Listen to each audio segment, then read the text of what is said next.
तो बोलो बाकी बिहारी लाल की जय। श्यामदास मानस की तरफ से आप सभी को राधे राधे।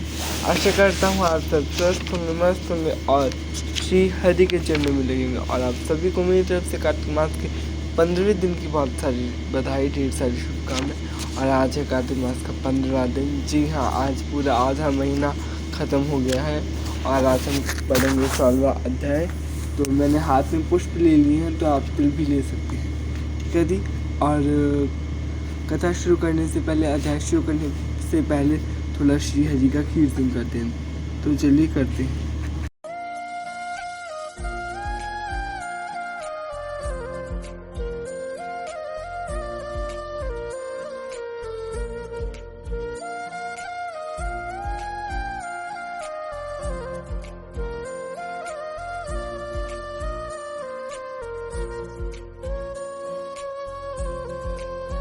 तो यहाँ पे हमने कीर्तन कर लिया है और चलिए कब पढ़ते हैं 16वां अध्याय। सुनो लगाकर मन सभी, संकट सब मिट जाए। कार्तिक महात्मा का कपिल पढ़ो 16वां अध्याय।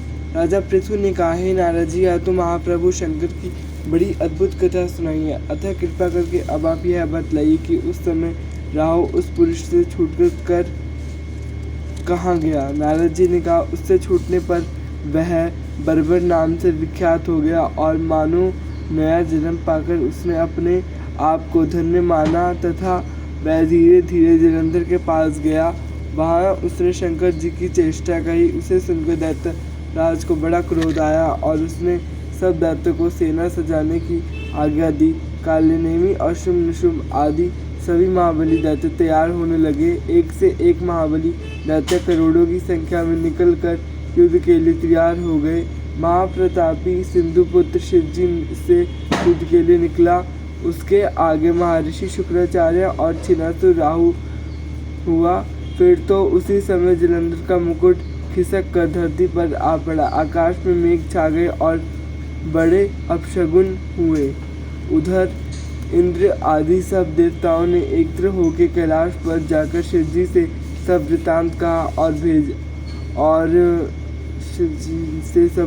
कहा और यह भी कहा कि आपने जलंधर को युद्ध करने के लिए जो भगवान विष्णु को भेजा था वह उसके वशवर्ती हो गए हैं तथा लक्ष्मी सहित जलंधर के अधीन होकर उसके घर में निवास करते हैं। अब देवताओं को भी उसके यहाँ निवास करना पड़ रहा है। अब यह सागर पुत्र आपसे युद्ध करने को आ रहा है, अतः आप उसे मारकर हमारी रक्षा करो। देवताओं से यह सब कुछ सुनकर शंकर जी ने भगवान विष्णु से पूछा, हे ऋषिकेश, युद्ध में आपने जलंधर का संहार क्यों नहीं किया और वैकुंठ को छोड़कर आप उसके घर में कैसे चले गए। तब भगवान विष्णु ने हाथ जोड़कर शिव जी से कहा, उसे आप अंशी या लक्ष्मी जी का भाई होने के कारण नहीं मारा। उसे आपका अंशी और लक्ष्मी जी का भाई होने के कारण नहीं मारा। वह बड़ा ही वीर व देवताओं से अजय है। मैं सत्य कहता हूँ कि उसे कोई भी नहीं मार सकता। इस पर लक्ष्मी ने मुग्ध होकर और मैंने सव्य उसके घर में रहने का वर दे दिया, इसलिए मैं उसके घर में रहता हूँ।